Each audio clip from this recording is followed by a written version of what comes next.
Alright guys, well, it's been a few days since I last filmed, and I was, I guess, ambitious enough to set a day as to when I'm going to leave town to go paint this car out at my friend's place out in Arizona, and so I did, and I named the 26th of February, and it's about 5 days away, or no, 4 days away now. So I've been making a lot of progress. I have been, let's see here, where do I start? Got all the seam sealer in. Open this door.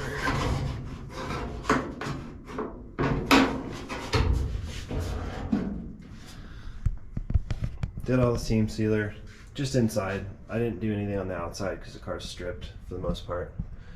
But you know what's funny about this stuff is I can weld decent, but I'm not like a Hollywood welder or anything like that. But I was laying some pretty good beads, and I was like, do I leave it?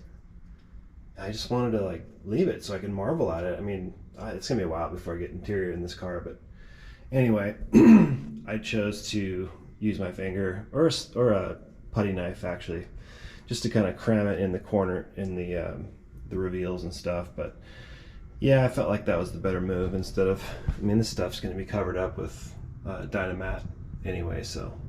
But anyway, I've been stripping and stripping and stripping the whole entire inside. I'm sorry about the sun there. Whole inside of the car, actually just recently finished, and it's good. I'm happy with it. And let's see here, I've got parts hanging everywhere. The car is mocked up the way it's going to go to the shop anyway, where we're going to take it apart again to spray everything in pieces. But got the rear end, as you guys saw, put that in there, and threw the wheels on it because I have to have it rolling. It's got to roll. So I owe you guys some closure on those lower arms. I ended up getting my ass kicked, plain and simple. So as you can see, I did that. So yeah, I really want to keep it traditional. I'm not going to go, you know, the full subframe and all that stuff, but I want to keep it traditional, torsion bar. I probably will match the upper arm at some point with the QA1, but yeah, I gave in. I was really gonna win those things, but they beat me, and time is money, and I have none left. So anyway, so these are just mocked together. Again, got to get it on the road or on the trailer anyway. My square tube over there, I'm gonna make a makeshift tie rod that just ties the two steering arms together, so we can at least just kick the front tire. I really don't have to push it very far, but yeah, anyway. So here's all the strippage. Really careful about not touching anything. You guys saw me put those in, but yeah, everything's pretty clean. Just needs a good wipe and primer. So I know I'm really kind of uneasy about this, driving out like this, but it is what it is. Whatever gets on there, I'll clean it off. So but yeah, I've got most of the dents pulled out of the sheet metal. I mean, there's still some waves and stuff, but I repaired, well, that's the worst of it left right there. I'm probably going to ask an expert to rub that out for me so I can be okay with this door. But this is the door I replaced because it had that, the original one had that big old torch hole on the end of it. So anyway, yeah, she's stripped, clean, a lot of work. In hindsight, I probably would have done media. Probably will next time. I'm sure my wife would appreciate it as well. But yeah, it's she's ready to get some primer on her and do some body work. So let me show you guys the back before I have the next, I guess, reveal. So in light Oh, and I did some repairs, you know, like down here, little tiny rust pinholes. You guys have seen me show you how to put the drill bit in there and open it up. Then you just chase it a little bit, and then it solids up, and it's all good. So just put a little filler or glaze on that, and it'll be good to go. There's one up in the top corner there too. All right, so on to, as you notice, I had drum brakes in this car, and that spindle is a drum brake spindle. But in the mindset of having to leave soon, I went ahead and just did this. I didn't have much of a choice. It's surprising, you know. I know Willwood is expensive, but you know, this kit was cheaper. Excuse me. This kit was actually cheaper than most, like the more value-minded kits were like $1,200–$1,500. But I don't need the master cylinder. I've got one, a Willwood over there, and so anyway, I bought this kit. It's the Dynalite caliper. It's low end. It fits under a 15, which is what I was after. I'm not going to do big wheels in this car. Of course, you probably already knew that, but yeah, I just needed something, and Summit's 2 days away. So anyway, I'm going to get this out, and I'll show you a little benchtop assembly. Alright, so I've got my aluminum hub here. Really a nice piece for the money. I mean, it's really, really nice. Got my inner bearings, taped roller bearings, and the outers. These are hub nuts. Oh no, these are might be caliper. Anyway, I should probably look at the directions.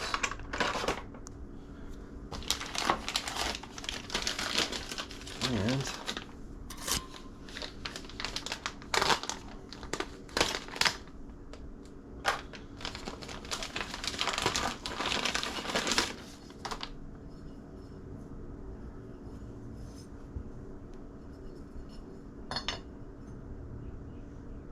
yeah, that's nice.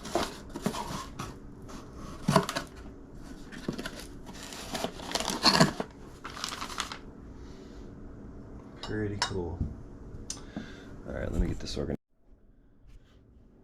Alright, these are pretty cool. They actually come with two different bolt patterns, so 5 on 4.5 and 5 on 4 and 3/4. So the tricky part is they don't mark them as they are, so you have to kind of find it yourself, I guess. So I'm gonna find it. I've got some old Magnum 500s over there. I'm going to put on the chargers to roll it around. I'm going to check it before I do anything here with like Loctite or torque.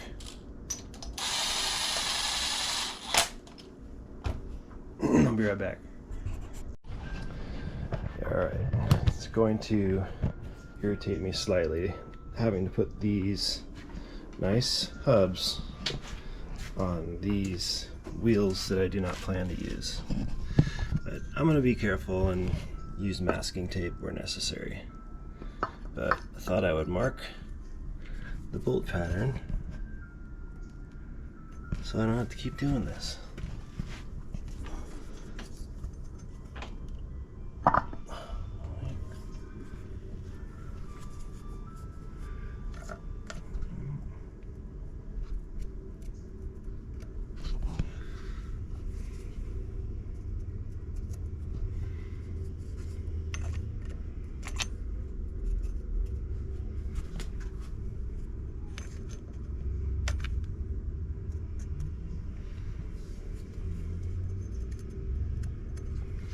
There, I think I got that right.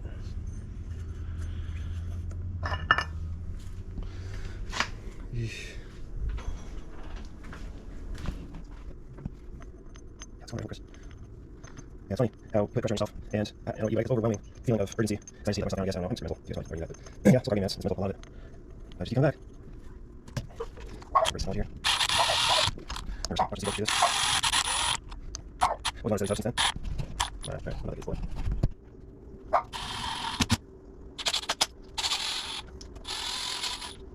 That's way too good to make sure. That's weird. Huh? Huh, that's weird. Okay, let's look at that. Dude. Huh. It's pretty close though. Yeah. Huh. Alright, let's try again. That's like it. That's so, that makes it a little, yeah. Yeah, it's funny. Sometimes it's just a 50-50 for me. I mean, I matched it up, but it was kind of dark. In my defense, I'm 49, can't see with my glasses on, that kind of thing. I don't know. But yeah, fits now. All right, let's go assemble these.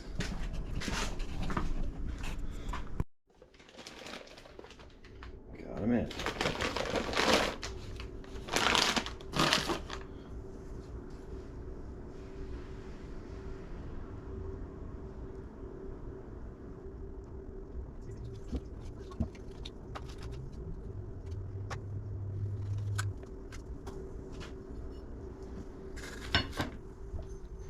So I should have mentioned that I'm using just the hub for now. I'm not going to put the brakes together or anything like that, a caliper bracket and nothing. I'm just basically just putting this hub on to get the car rolling. That's it.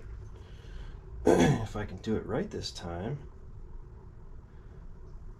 I go the farthest right.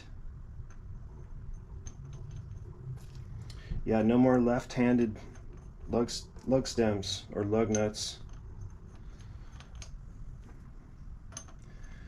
I guess Jeep did it too. It's kind of weird concept, but I guess Jeep did it for some years too. It's kind of interesting.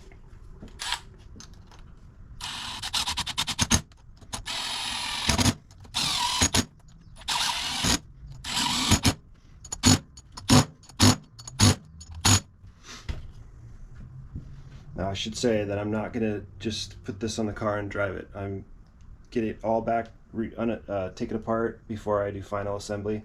So I know someone's gonna say something. I just did a death-defying act to show you guys this. So this is an old style bearing packer. I used to do the whole palm in the hand thing, and honestly this uses a lot less grease and it's more efficient. I have the one that you step on too, but this one's my go-to.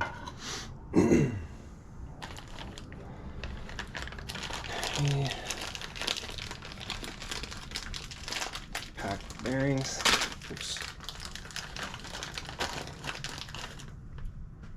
Okay, so you put them in like that.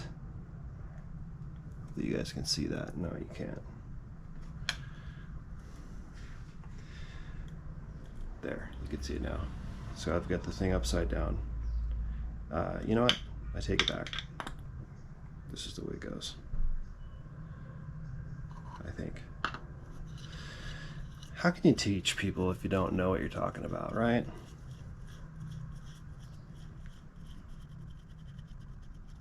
It's kind of automatically centers. Well, sort of.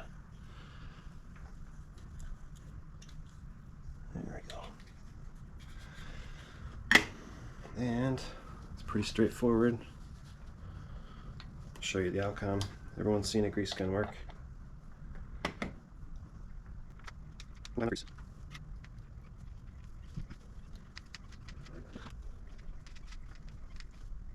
First noise, there's this.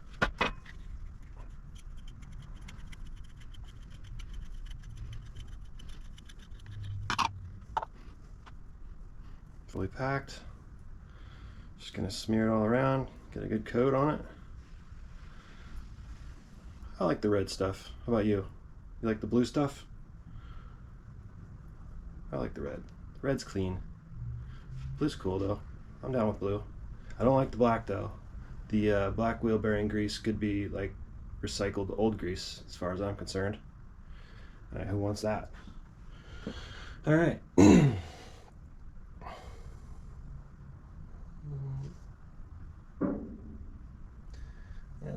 there's a race already installed. Thank God.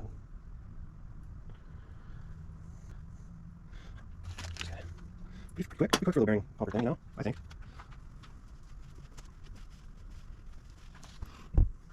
I'll move over here so you guys can see.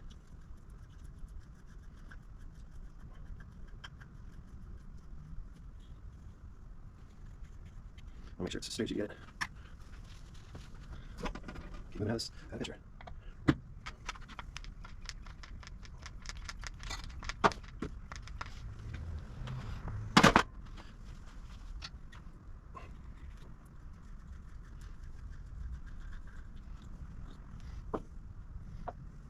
Yeah. I don't know what's more efficient. I mean, you do get some extra on this stuff. But just seal it up. Got it on the inside at least, for sure. It's got way too much on the outside now. It's all good. Like I know it's not going to freeze up on me and lock my front wheels. But not good.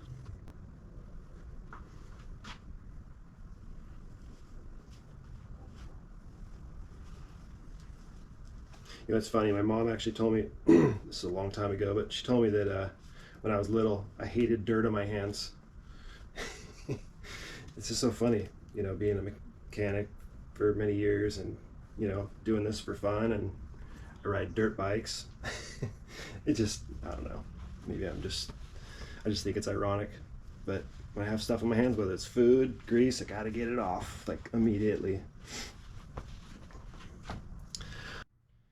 I had to find a socket that would fit my seals here. So basically they go on just like that, just like a traditional seal.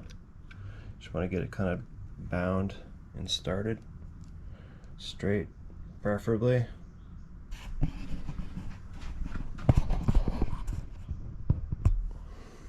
And for some reason, my Dana 44 and Dana 60 hub nut socket has helped me like 3 different times on this charger. Go figure.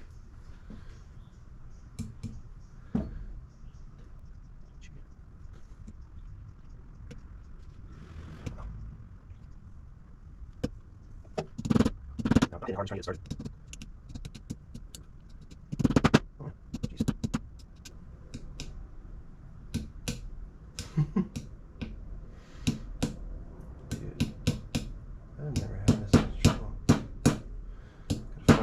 Got to get it to bind and then hit it in the right spot. Come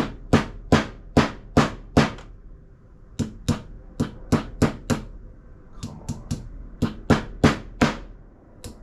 Wow.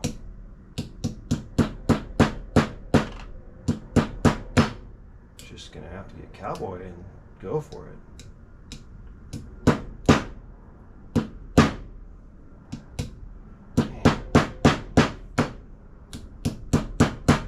Seriously?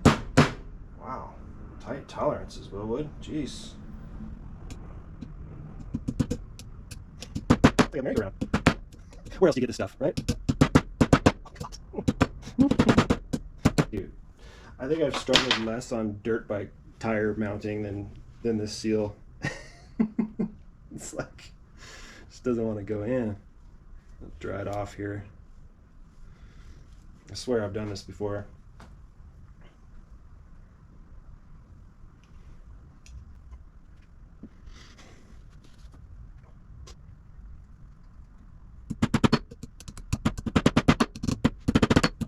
Okay, this one. Gotta get whacked around it. Just start it. That's flush in there. Skin seal. Flush with the edge up.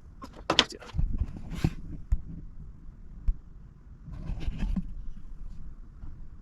There we go. That's good.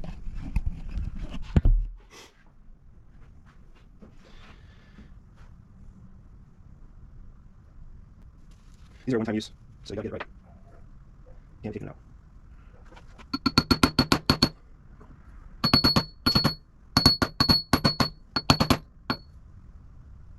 All right, there we go.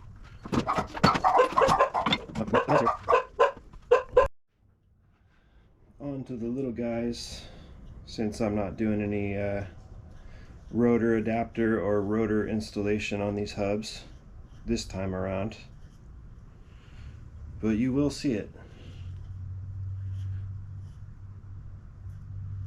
I promise.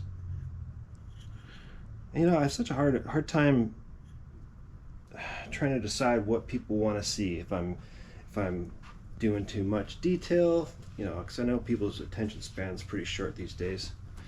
But you know, I'm building this car step by step with you guys watching, so I may not hit every little thing, but I'm trying to stay away from the repetitive stuff that everybody has already seen. But you know, I want to show actually how I do it, you know, or you know, right or wrong. So let me know in the comments if you what you would like to see. If you want to see all the details, or you want to skip over, I can alternate. But still trying to find my groove, I guess. It's more for you guys. It's for you guys, really. But this is an extra step. Let me tell you, all these guys doing YouTube like this are absolutely having to take several extra steps to do this, as you guys probably know. But you know, because it's hard enough doing the work. I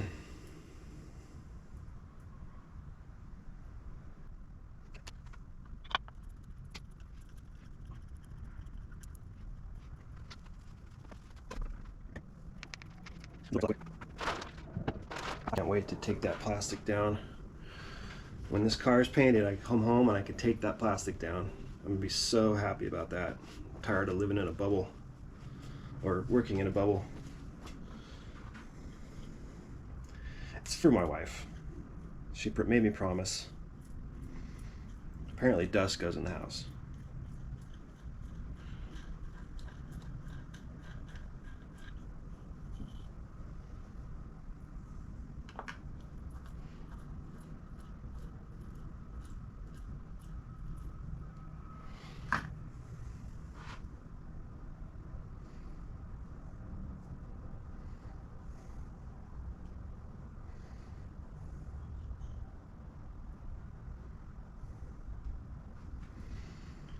Alright, ready to put these guys on. I do not see hub nuts. That's weird. Huh. That's really weird. They included the washers, the lock washers, but no castle nut. Huh. That's super weird. Gosh, maybe I put it, maybe it's in the other box. Hold on. We got the outer bearings placed in there. This kit didn't come with hub nuts. Weirdest thing. It came with these, like I showed you guys, but didn't come with the nuts for some reason. I guess they assume that you're taking it off the car and putting it back on, so use the stock one. I don't know. Okay. These fancy caps, they're pretty cool. Alright, so right side, this nut's seen some heat. It's not going to be used permanently. Oh man, battery.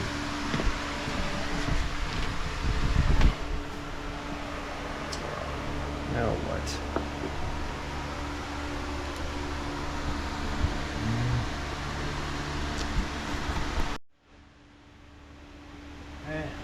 I cleaned this off with brake clean, and yeah, she's alright. I think I'm gonna change the spindle at some point. It's just a stock drum brake spindle.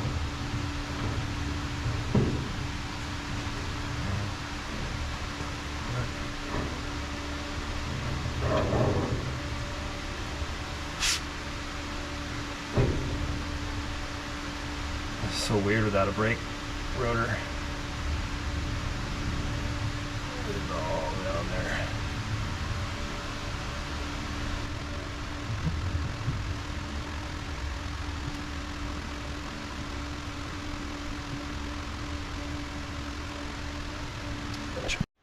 Now, without the way of the rotor and on this, this is not going to be an accurate adjustment, or at least I don't believe so. But I'm really just trying to get enough the right amount of preload on this thing, and not just kind of want to sneak up on it and then feel the resistance and then back her off a little. Yeah, that's the stuff.